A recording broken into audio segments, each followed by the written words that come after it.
Bismillahirrahmanirrahim. Assalamualaikum warahmatullahi wabarakatuh. Sebelum saya melanjutkan sebuah materi ataupun menceritakan pahlawan-pahlawan Indonesia yang berjuang, yang telah kita tahu para pejuang saat ini, banyak para ulama yang telah terkenal pada zaman-zamannya. Sebelum saya melanjutkan sebuah materi itu, saya mau izin memperkenalkan diri. Nama saya Muhammad Raflinadi dengan NIM 24316197111 dari Offering D17 dengan mata kuliah Pendidikan Agama Islam, dibimbing langsung oleh Ustadz Abdul Azim, dan di sini saya akan menerangkan buat video tentang Kiai Haji Hasyim Asy'ari dan Kiai Haji Ahmad Dahlan, bahwa berdua ini Kiai Haji Muhammad Hasyim Asy'ari adalah pendiri Nahdlatul Ulama dan Kiai Haji Ahmad Dahlan pendiri Muhammadiyah. Masuk ke materi, saya akan menjelaskan yang pertama, sebuah sosok yang pertama yaitu adalah Kiai Haji Ahmad Dahlan.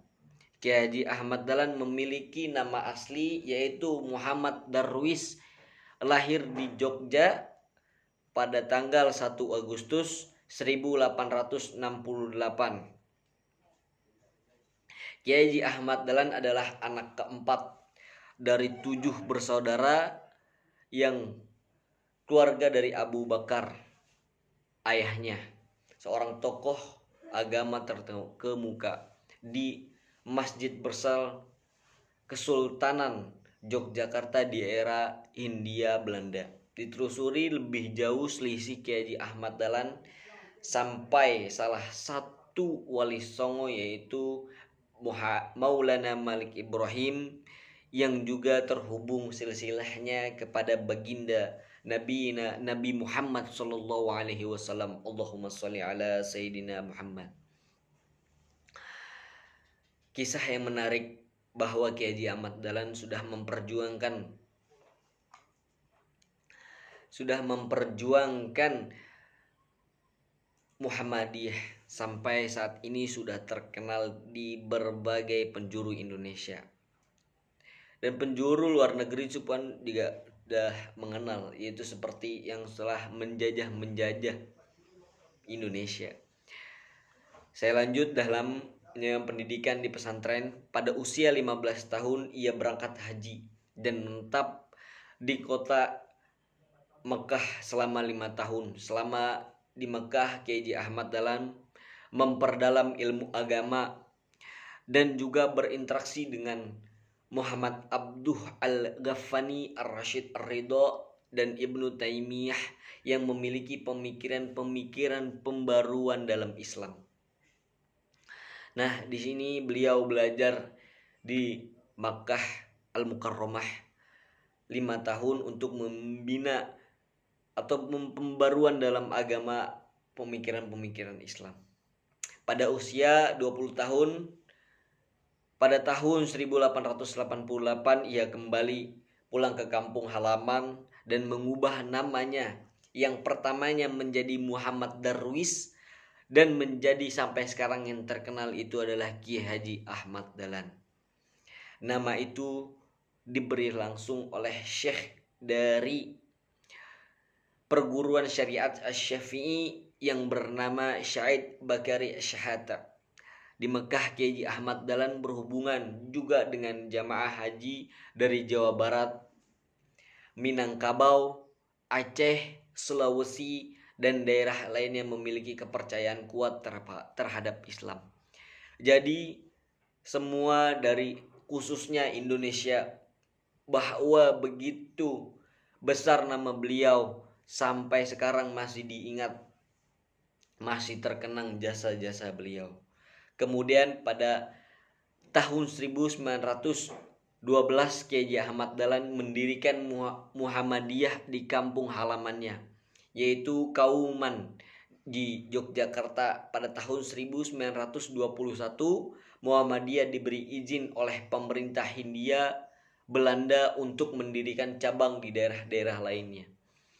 Nah, di sini prosesnya sangat panjang. Dalam dakwahnya, Kiai Haji Ahmad Dahlan melakukan banyak usaha besar yang terarah seperti mendirikan rumah pengobatan, rumah sakit, panti asuhan, pemeliharaan kaum miskin, sekolah, serta madrasah-madrasah setelah Muhammadiyah kukuh berdiri. Banyak yang terjadi yang dibuat oleh Kiai Haji Ahmad Dahlan dan diperjuangkan oleh beliau serta jajaran-jajaran pada waktu masa tersebut. Pengalaman mengelola organisasi diperoleh Kiai Haji Ahmad Dahlan dari keaktifannya dalam organisasi Budi Utomo dan Sekaret Islam. Menurut Kiai Haji Ahmad Dahlan, pendidikan Islam hendaknya diarahkan pada usaha membentuk manusia muslim yang berbudi pekerti, alim dalam agama, luas pandangan, pahaman masalah ilmu keduniaan, serta bersedia berjuang untuk kemajuan masyarakat. Nah, bahwa sudah diingatkan para ulama-ulama kita, khususnya Kiai Haji Ahmad Dahlan, kita belajar semua apa yang ada di muka bumi ini. Utlubul ilma minal mahdi ilal lahdi. Tuntutlah ilmu sejak kamu sudah dari lahir sampai liang lahat. Nah, di situ banyak ya pendidikan agama Islam, budi pekerti luhur, alim dalam beragama dan lain sebagainya. Kurikulum yang diajarkan oleh Kiai Haji Ahmad Dahlan dalam berpendidikan meliputi 3. Yang pertama, pendidikan moral akhlak, yaitu sebagai usaha menanamkan karakter manusia yang baik berdasarkan Al-Quran dan Sunnah. Berpendidikan moral dan akhlak, bahwa akhlak di muka bumi ini sangat penting. Percuma kita pintar tapi tidak punya akhlak. Percuma kita disegani oleh seorang dan kita tidak punya tata krama ataupun etika kepada orang yang lebih tinggi daripada kita. Kemudian pendidikan yang kedua adalah pendidikan individu, yaitu usaha untuk menumbuhkan kesadaran individu yang utuh berkesinambungan antara perkembangan mental dan gagasan antara keyakinan dan intelektual secara antar dunia dan akhirat. Mengapa antar dunia? Mengapa akhirat? Nah, pertama di sini saya akan menjelaskan akhirat. Bahwa akhirat itu adalah tujuan akhir kita mencapai ke sebuah kematian di muka bumi ini. Nah, apa yang kita harus cari yaitu seperti kita siapkan bersedekah, beramal, berbuat baik kepada seseorang, dan juga yang kedua serta antar dunia. Kita harus belajar ilmu agama, ilmu berbahasa Inggris untuk bisa bercakap kepada orang-orang asing, dan supaya tidak kita sebagai pendidik di Indonesia ini supaya kita tidak terbodohi oleh negara-negara asing. Kemudian yang ketiga yaitu antara keyakinan dan intelek serta kemasyarakatan, yaitu sebagai usaha membuka kesediaan dan keinginan hidup bermasyarakat. Kemudian saya akan lanjut yaitu yang kedua oleh Kiai Haji Hasyim Asy'ari. Kiai Haji Hasyim Asy'ari bagian belakangnya juga sering diajengi Asy'ari atau adalah Asy'ari, adalah salah seseorang pahlawan nasional Indonesia yang merupakan pendiri Nahdlatul Ulama, organisasi massa Islam terbesar di Indonesia. Bahwa Kiai Haji Hasyim Asy'ari ini lahir pada tanggal 14 Februari 1871 di Jombang.